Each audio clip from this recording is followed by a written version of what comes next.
মক্কা নগরীতে জন্মগ্রহণ করলেন নূরের আলো হযরত মুহাম্মদ সাল্লাল্লাহু আলাইহি সাল্লাম, যার আগমনে মানব ইতিহাসের নতুন পথ এগিয়ে গেল। তার জন্ম ছিল পৃথিবী শান্তি ও সত্যের আগমনী বার্তা।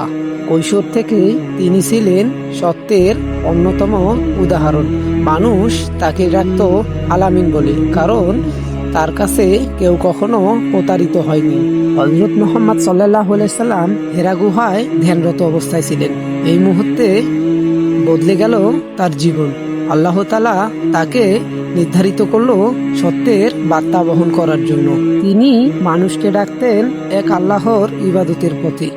দয়া, ন্যায় ও শান্তির আহ্বান ছড়িয়ে পড়ল তার কথায়। অত্যাচার ও উপহাস তার পথ আটকাতে পারেনি।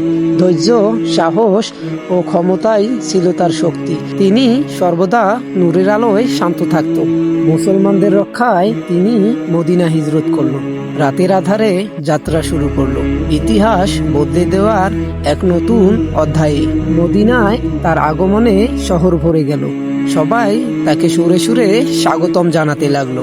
মদিনায় হযরত মুহাম্মদ সাল্লাল্লাহু আলাইহি সাল্লামের প্রথম কাজ ছিল মসজিদে নববী নির্মাণ করা। এটি হয়ে ওঠে শান্তি, শিক্ষা ও একাত্মের কেন্দ্রস্থান।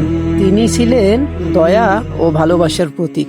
দরিদ্র, এতিম ও পথহারা সবাই তার মানবতা পেতে লাগলো। হযরত মুহাম্মদ সাল্লাল্লাহু আলাইহি সাল্লাম আরাফাতের ময়দানে দাঁড়িয়ে ঘোষণা করলেন, তিনি সব মানুষকে সম্মান, ন্যায় ও সত্যতা ও সুন্দর আচরণেই নির্দেশ দিয়েছে।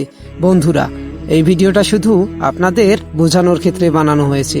ভিডিওটা ভালো লাগলে লাইক করবেন, আর এরকম ভিডিও পেতে আমাদের চ্যানেলটি সাবস্ক্রাইব করবেন।